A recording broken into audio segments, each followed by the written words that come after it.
Hello everybody, Breeze Cards here with a special edition of my top 50 cards from the 1950s, going from best to worst. I'll give you guys some price ranges and the reasons why these cards are so iconic. I also have videos from the 1960s, 70s, 80s, and 90s. Please like and subscribe to my channel and comment down below. To start off at number one is the most iconic baseball card probably of all time, the holy grail of baseball cards. It's the 1952 Topps, his Topps rookie, but not actual rookie card of Mickey Mantle. And the reason why this card is so iconic is for different reasons. Number one being it's Topps' first card of Mickey Mantle, but number two, more importantly, is that in 1952, Topps had dumped thousands and thousands of boxes into the ocean of the high numbered series. And therefore, all the high-numbered series cards are very, very rare. But most importantly, this iconic 1952 Mickey Mantle. I have another copy of it, but this one's not as good. You can see the rounded corners there, the rounded edges. But this is the holy grail of baseball cards, the 1952 Topps card number 311 Mickey Mantle. It sold in auction for a whopping $2,880,000. Here's his actual true rookie card. This is the 1951 Bowman Mickey Mantle. You can see, if you look closely, there's some stains on it. It's maybe a 1 if I'm lucky if I sent this in, but it's still the 1951 Bowman true rookie card of Mickey Mantle, card number 253, and it sold in auction in a Gem Mint 9 for $750,000. At number 3 is the rookie card of Roberto Clemente's 1955 Topps in the horizontal layout. And this card in a Gem Mint 9, this is card number 164, sold for $432,000. $432,690. And that is Roberto Clemente. Next up, another Mickey Mantle, his third card, the 1953 Mickey Mantle Topps. And many people like this card the most because of the artistry to it. It's Mickey Mantle, 1953, and this card sold for $82,396.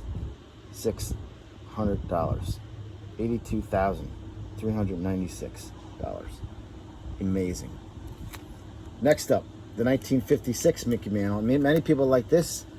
Again, horizontal layout. It's got a great picture of him, and it's got him jumping over the center field wall making a catch at Yankee Stadium. And that card sold for $360,000 in a Gem Mint 9. You know, almost impossible. This is a gray back. My next card is one of my favorites. It's the 1954 Hank Aaron. And this is his rookie card, card number 128. And a Gem Mint 10, this card sold for $357,000. And this card is very iconic to me because on the back I have a auto. And it is an authentic auto. You can see there on the top it says authentic. So that card is really worth a ton of money. Next up is the 1954 Bowman Mickey Mantle. And again, in 1954, Bowman and Topps were having legal issues with rights of the cards. So 54, Topps and Bowman were fighting for Mickey Mantle and Ted Williams. So that's why I don't think that Mickey Mantle has a 1954 Topps card. It only has a Bowman. And this Bowman Mickey Mantle in 1954 sold for $204,000. That's, you know, as much as many people's homes. Next up is the rookie card of Ernie Banks, and this is the 1954 Topps Ernie Banks, his rookie card number 94, and a Gem Mint 10. This card sold for $142,836. Amazing. Now next up is a card that I don't own. I don't own the actual rookie card, but I thought this was pretty cool to add on to my list. So it's out of order, this one.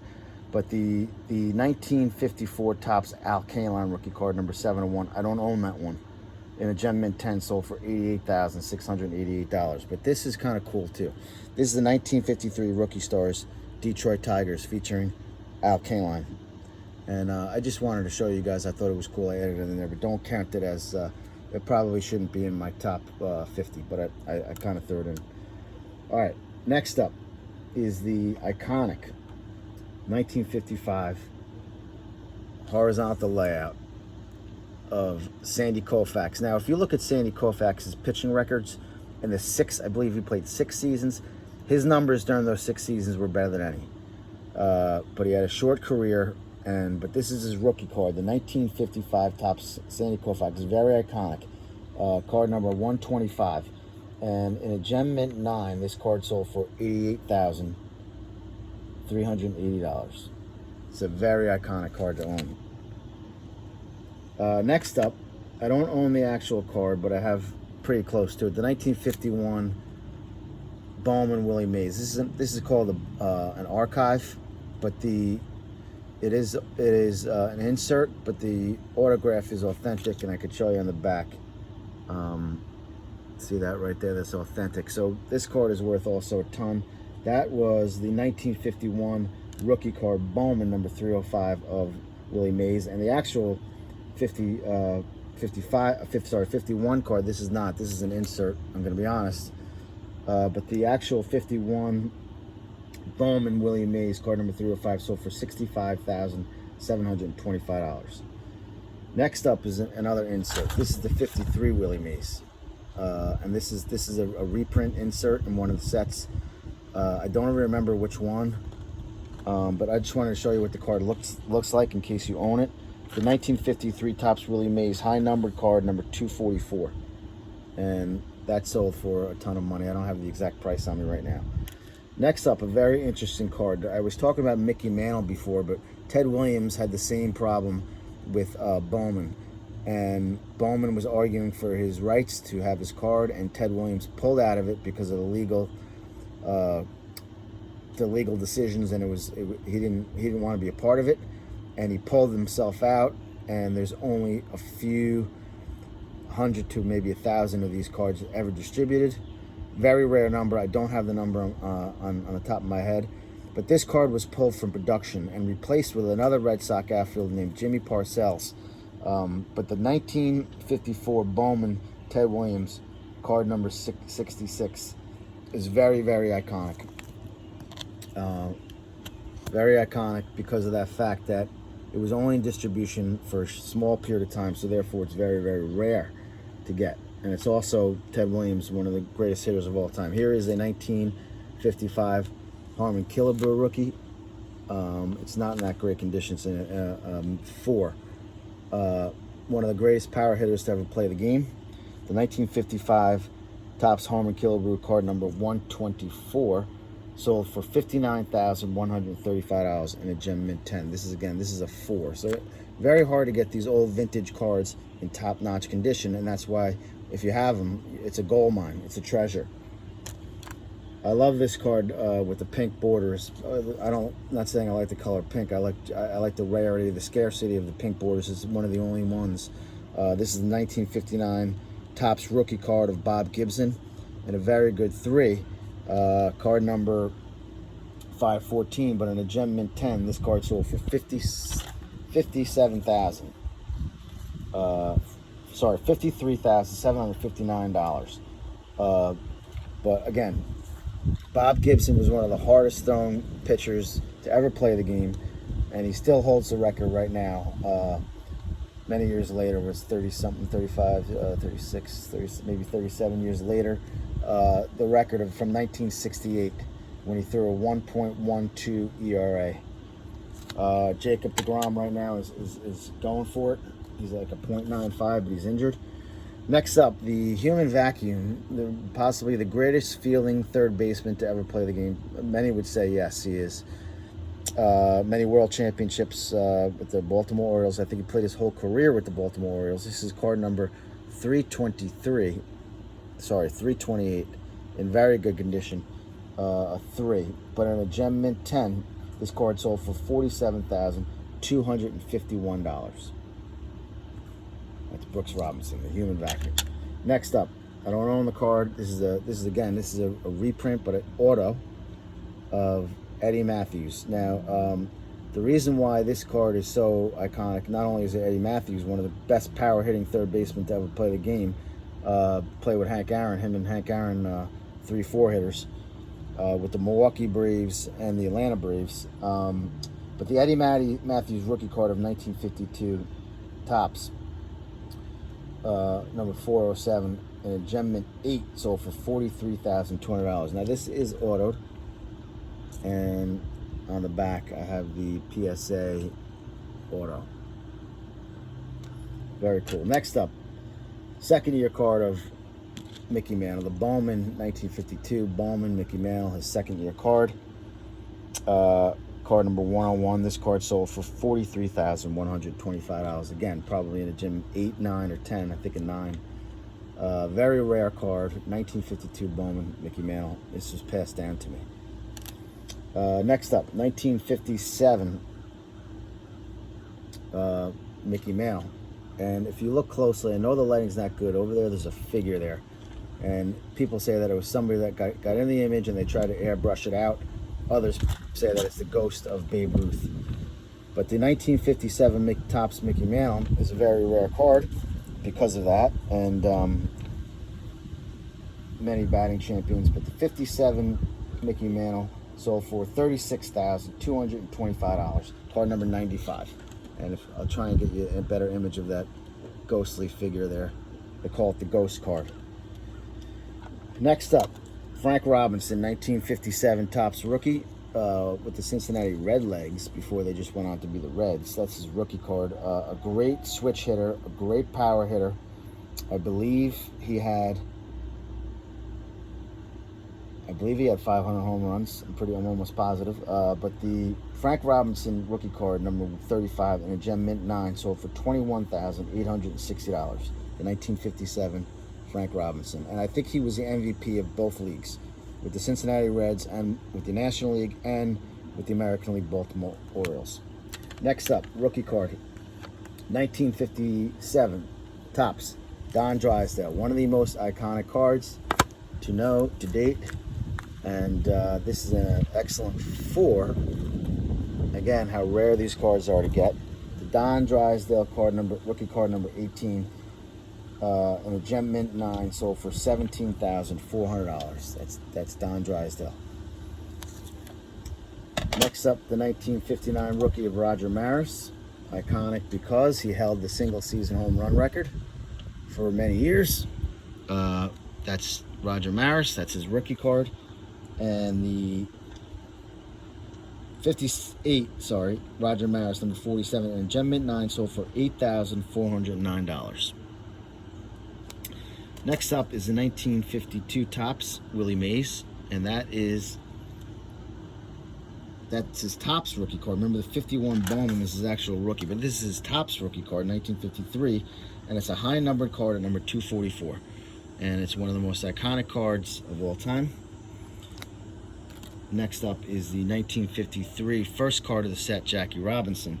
And this card is iconic because of the beautiful, not only is it Jackie Robinson, but the beautiful painting with the Brooklyn Dodgers, the Brooklyn Bridge behind him, painted in nice. And that card makes it very, very iconic.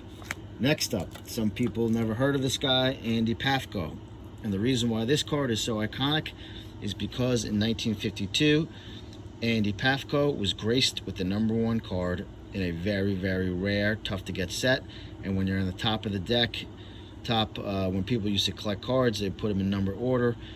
And back then they didn't have card holders like we have today. They had rubber bands, and many of these cards were laced with rubber bands and ruined, and therefore this card is very rare and to get in top condition. The Andy Pafko card, card number 1, is very, very iconic. Graced the card with the number 1 set. Usually they pick the best players to do that. Next up is the 1958 Mickey Mantle All-Star card. And if you have that in a 10, which I don't, obviously, this is card number 487, one of his All-Star cards. This card sold for $2,390 on eBay. The next card is very interesting. This is a 1954 Red Heart Mickey Mantle. And the 1954 Red Heart Mickey Mantle is, there was about 30 cards in the set, and you had to, when you got Red Heart dog food, you'd have to send away for like a dime, and they'd send you the set. And this card is very rare, from 1954. Next up is the 1956, I believe it is, Topps Roberto Clemente, number 53. A very, very iconic card. And then the 1957 Topps Ted Williams. The card is the first card of the set. This is in a good condition too. But again, you want it in better condition for the big bucks. All right, that was the top 30, I believe. So now we're getting on to the 1956 Topps Willie Mays, and that's in a poor condition, but I love the action in the background. And this is one of the nicest sets you can get. 1956 Topps. In 1954, this is the only time that this happened. One man graced the #1 card of the set and also the last card of the set. So in 1954, Ted Williams, this is card #1, Topps, Ted Williams. And then you could also have this card's in terrible condition, but this is the card number 250, a high number card, the last card of the set, Ted Williams. One of my favorite cards, the 1957 Hank Aaron era card. The reverse negative photo. It looks like he's batting left-handed. He was a right-handed power hitter, we all know. And this is card number 20, and it's an era card, and that's why I like this card so much. Next up is, any Hank Aaron card is good. This is 1959 Hank Aaron. Try and go a little bit quicker. 1954 Topps Jackie Robinson is a beautiful card. This is in a 3. And here's Willie Mays in the World Series action card. Next up is a 1950 Bowman Warren Spahn in a 3. And here's a Ted Williams in a limited edition. I'm not even sure what brand that is. I gotta look that up. Here's the 1951 Bowman Early Win. Do that in there. This card made Mike Payne's book, which I'm going to show you in a little bit. 300 great cards of the 20th century. I'm going to show you guys a couple books that I think you guys should get if you like collecting cards. It's the Nellie Fox 1954 Bowman, and that made Mike Payne's book as one of the top 300 cards of all time. Rounding out the last couple, we got a 1958 Stan the Man Musial, and Eddie Matthews 58 All-Star. 1958 Home Run Leaders, Mickey Mantle and Larry Banks. 59 Rookie Corona with the Rookie Cup, Bob Gibson. Some Ted Williams cards.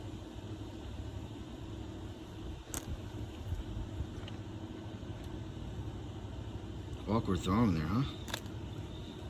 And then that's when he signed. And here's Mickey Mantle. This is actually from the 60s. I thought it was from the 50s, and I just read up on it. It's a pop-up card from 1965. I didn't know what year that was. Then here is some inserts, not the true cards, but this is an insert in 1955 Mickey Mantle. Just get a look at what it looked like.